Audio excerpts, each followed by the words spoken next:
Another thing that I'm also seeing right now is spouses of my clients being engaged in treatment.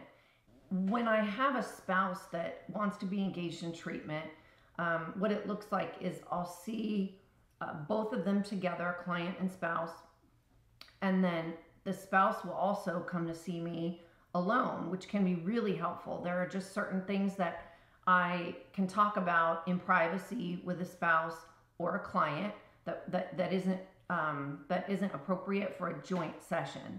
And so what this does is, instead of just one person trying not to drink, trying to work on themselves, I've got two people that are working on themselves. Most of the time, the spouses think that person has a problem, they're the alcoholic or whatever it is that they're using, they need to go get help. I'm a victim, there's nothing wrong with me. And there couldn't be anything further from the truth than that.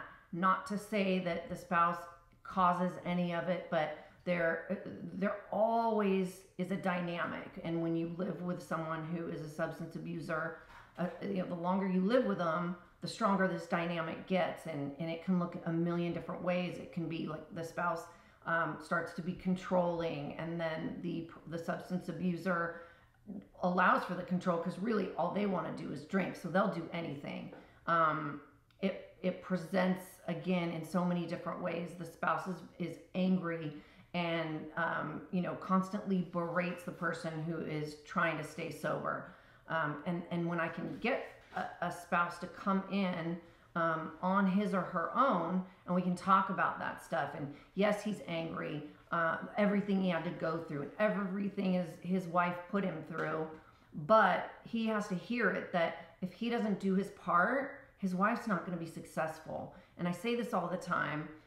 Oftentimes, the person who wants you to stop drinking the most is the very reason the alcoholic conjures up to drink over. And the good news is, when you've got two people working on this problem, I present it to the spouse that, look, you're not the one that has the drinking problem. I understand this, but living with someone who does for as long as you have, you may not even realize it, but you've got issues now.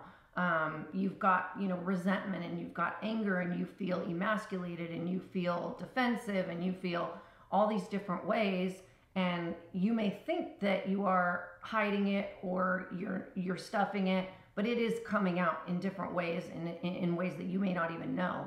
So talking about this stuff and then processing it all together can be a really helpful addition to regular therapy.